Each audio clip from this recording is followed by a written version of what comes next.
Teachers are natural innovators, entertainers, and problem solvers. They dream of growing old into the profession, teaching their kids. But sometimes career goals shift or change, and that makes opportunities outside of the classroom seem intangible. Questioning, who am I if I'm not a teacher? I'm your host, Alexandra Simon. And I'm your co-host, JoDee Scissors. This is The Great Teacher Resignation.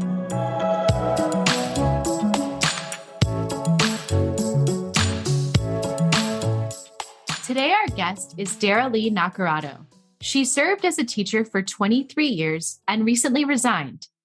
Darellee has moved on to a new role with a major hospital, and she is so glad she took the leap. Welcome to the show today. Thank you. Thank you so much for having me. So congratulations on your new job.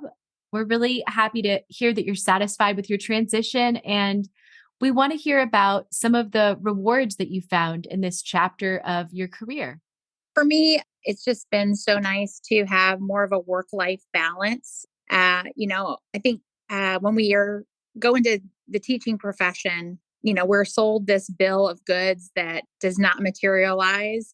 For me, when my kids were little, it was great because they went to school with me or at the same school. But even when they were at the same school, I wasn't given time to go on their field trips, or nobody would cover me while I could go and see their award ceremonies. If they were sick, it was always, okay, do I try to get a sub and stay home with them? Or do I drag them to school and hopefully that they can make it through part of the day? And now I'm able to be there for my kids when they're sick. I can take my daughter to school or pick her up if that happens. And so for me, it's just been more of a balance of that mom to professional that I missed so much when I had my kids. I mean, I didn't have my kids till later in my career, but from the moment I had my kids, it was always a struggle to decide what was more important, my personal life or my professional life. So that's definitely been a huge, huge bonus. I'm glad you're with us today because we do get quite a bit of messages from people that are 20 plus years into their career. And all these people that are 20 plus, they feel a little bit stuck. And a couple of days ago, my sister kind of coached me through this lesson on the difference between stuck and choice. And did you ever feel stuck, or how did you get to the point of making a choice? I've always looked at my teaching career as more than just the day-to-day. It's what am I teaching my students and my own children for a lifetime? And I had to ask myself, do I want my kids and my students to see me as a role model forever? Or do they want to just see me taking all the stuff that had been thrown at me and thinking that they couldn't make a choice and they couldn't decide to do something different? Our whole life, we can make choices. And that's the wonderful thing about our lives. And we either stay and just keep taking what is given to us, or we change the drapes and we change the way the furniture is rearranged, or, whatever. We can make those choices. And I wanted to be a role model to my students and say, hey, she did it. I don't have to do this for the rest of my life. If I like something different, I can go do that too. That's what JoDee always brings up about modeling behaviors and modeling good examples for the young people that we teach. And also, I think for our own children. There's times in our lives where we realize like it's too much or it's not enough and we want to do more good and we want to do other things. Maybe we want to volunteer. We want to do something extra. So I think you're just creating that example and you're modeling that behavior for the young people in your life. But change is really scary, especially after you've been in a career for so long. Was there something in particular that really got you to take that leap? Or did you just decide you made that choice kind of on your own? So there was a lot of things that led up to that. I've always been a person that is very almost stubborn, I guess is the best way to look at it. I don't want to give up on things. It's like I was truly dedicated to being a teacher and being around kids and trying to make an impact because people had done that for me. They had changed my life and taken time out of their lives to help me. And I really believed in that as an educator. That was truly something I looked at every day. Like, what can I do today to impact just one kid? Because I can't change everything. But if I can just do something good for one kid, whether it's a smile or a hug or making sure that they had a lunch or, whatever it is, it didn't have to be big things. But for me, because I had that dedication, it took me years to make the choice. And it started, I think it was in 2018, where the first thing that happened with an administrator, and then more things happened and a little bit more was piled onto me. And then I just was like, why am I doing this? She's never going to appreciate what I've done. She's never going to respect the dedication I have. She's just going to keep expecting more. And I can't do this. I'm not being true to myself. And I saw myself changing my attitude towards my students. And I knew when it started impacting how I felt about my students, I couldn't stay anymore. So you mentioned to us that you left because of what you're kind of describing here, like a toxic work environment. So an administrator that really wasn't appreciative of the work that you were doing and maybe setting unrealistic expectations. Was this impacting like the other teachers at your school? And did you notice a different climate than maybe a past administrator or a different school that you taught at? The last school I was at for 9 years. I wasn't a teacher that changed, schools frequently. I went to a job because something else had happened or, something better was offered to me. For 15 years of the 23, I taught in low income and high ESE population schools. So, they're really hard places to teach, with low income families, both parents working 2 or 3 jobs, high Title I numbers, things like that. And so when I came to the school that I left after 9 years, it was really like, I'm either going to get out of teaching or I'm going to go to this school. And when I first went to the school, it was like, I felt like I had like gone to heaven as a teacher. It was a great community, great parents, totally involved, supportive administration, amazing teachers. And then our amazing administrator left, and the administrator that came in just changed the climate of the school completely. That happens for sure. I know that when my daughter's school went through a transition, her school has a reputation for high teacher retention. I'm talking like 96% or higher for decades. Okay.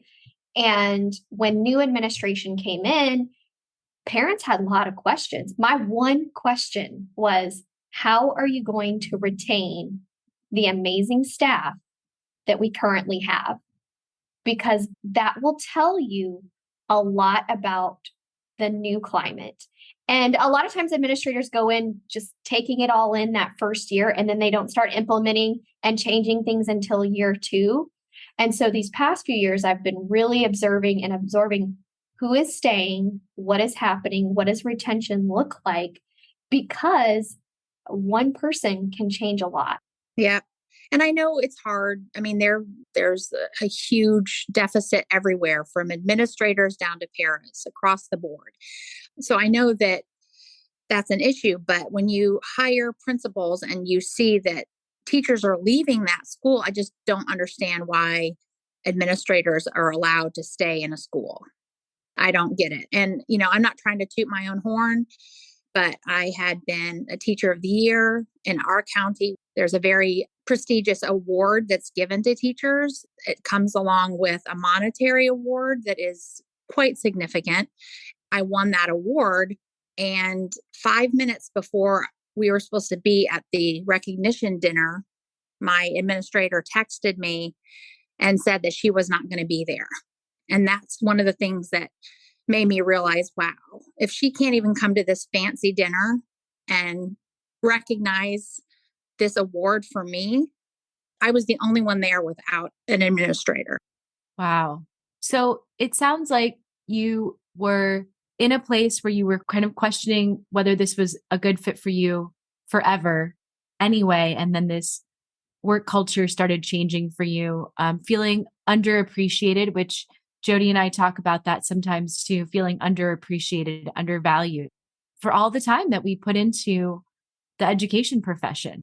It seems like that led for you to transition to a new role, and you're working for a major hospital now. We're really curious, what did that transition look like for you? Well, I was very fortunate that I was able to transition and stay near where, my family is. I didn't have to move because I know a lot of teachers are now moving out of state to take jobs or, having to go through a bunch of training and things like that. So I was really, really fortunate. And that's another reason I chose to take this role when I did, because I'm like, well, it might not come around again. So I needed, a bachelor's degree. I had that with my teaching profession. I went through 2 rounds of interviews, and it's just been amazing. The support that I've been given to learn this new role has been amazing. When I was a teacher, if I needed anything, I had to beg, borrow, and steal to get something. Yeah. So that your new role, what exactly do you do in your new job and what that's been like? I have a hybrid where I can go in to an office or I can work remote from home. And I was given a laptop and monitors and, a headset and a keyboard and all the stuff that I would need. And if I go into the office, there's a huge room where you can just set up your stuff and utilize the equipment there as well. I meet with my programs a couple times a week, and I help with, interviewing new employees. So I'm kind of like HR, human resources for individualized areas of specialty. So it's been challenging. There's days where I'm thinking, I'm not smart enough to do this. I was a teacher too long. Why did I do this to myself? But then I just remember what they said to me on the first day, that, they're giving me 3 years to learn this role. And they're just so supportive. If I have a question or I don't know how to do something, I have a hierarchy of people that I can call. And it's just been amazing. Well, I think with all the teacher brain skills you have, you are going to be leading in 3 years, because wasn't that one of the characteristics of being a teacher is they're always putting new curriculum, new strategies. They're always putting something new on you that you have to learn or relearn. So in your new role, what would you say are your biggest teacher brain skills that you bring to your new team? I think definitely the organization, knowing that you need to have a place for everything, and a way to put documents and organizing things and kind of thinking 2 steps ahead of what you're doing right now. Okay, I'm doing this right now, but I also need to do this and this and this tomorrow and the day after. And again, flexibility. I'm constantly switching over and doing different things. If an email comes in, I stop what I'm doing and take care of that little fire and then go back to, what I was doing previously. It's just different because, when you're in a classroom, you're not only thinking about the curriculum and what you have to teach, but you're also, making sure that kids are getting along and making sure that you've got your attendance in, all the other little things that your brain is going, 1,000 miles an hour the minute your kids walk in the door. So I have all those things going in my head, but it's not the pressure of all the other stuff that comes with teaching. Would you say your workload's a little bit lighter? It's definitely lighter, but heavier in other ways because I'm constantly wanting to make sure that things are turned in, that deadlines aren't going to pass me by. There's more of that deadline driven things in this new role than I had as a teacher because, with teaching, you kind of know, especially since I was a teacher for 23 years, I kind of had my whole routine done, like I knew what I was going to do on a month by month basis. So this is just learning that now in this new role, but it's going to take me a while. One question I was wondering, was leaving your teacher salary of 23 years a concern for you? It wasn't. And this was something I had to learn. I had to learn how to negotiate a salary. When you're a teacher, you're just told what you're worth. In our county and in our state, our salaries really haven't gone up in probably 10 years. They had a system of giving teachers salary increase for their years of service, but that's been frozen for a very long time in our county and in our state. So when I took this new role, first they told me what I was going to get paid. And a good friend of mine said, well, now you're in the private sector, you can negotiate. I'm like, what? And so she kind of coached me through a couple back and forths. And I actually am making, a significant amount more than I did as a teacher. I mean, I'm working, through the year. I don't have the same breaks as I did as a teacher. But when I was teaching before, I would work a lot of the summer to make up for, not having a paycheck in the summer. So it's a trade-off a little bit, but I haven't ever said, should I go back to teaching? I haven't said that yet.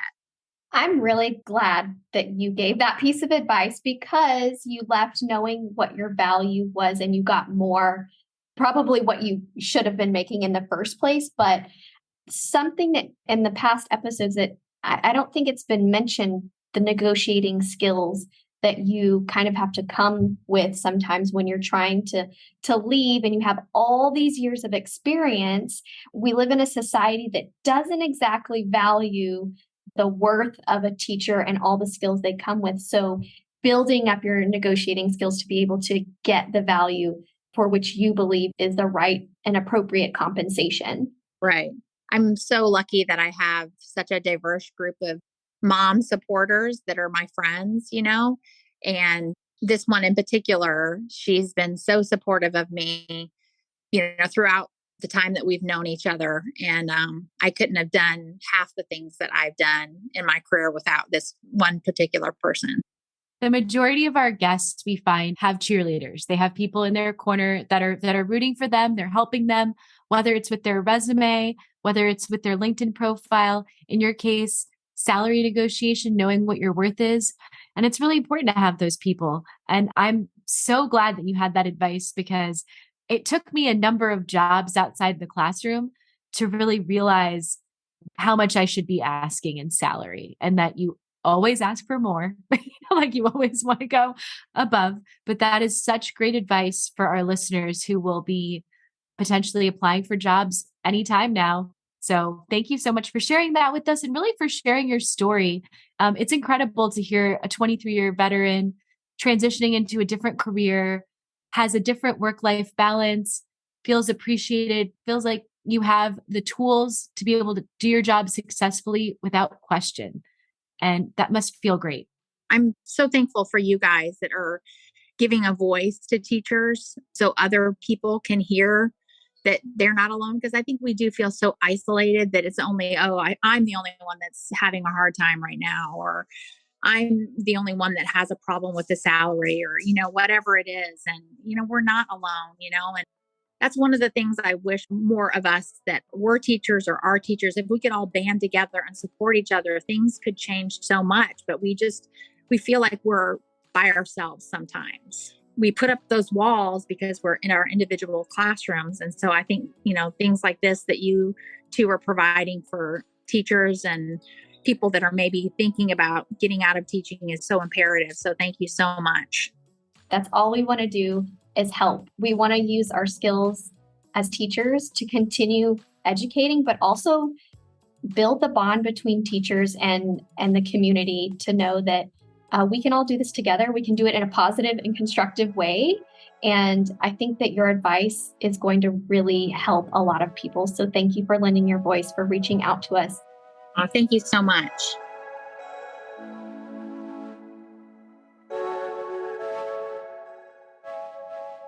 If you liked The Great Teacher Resignation, give us a 5-star rating and follow us on Instagram, Facebook, Apple Podcasts, Spotify, Google Podcasts, Amazon Music, and Audible. Today's episode was written and recorded by me, Alexandra Simon, and my co-host, JoDee Scissors. Executive produced by Teacher Brain. Produced and edited by Emily Porter. Original music, Emoji by Tubebacker. Special thanks to our sponsor, Paper Planes Ed.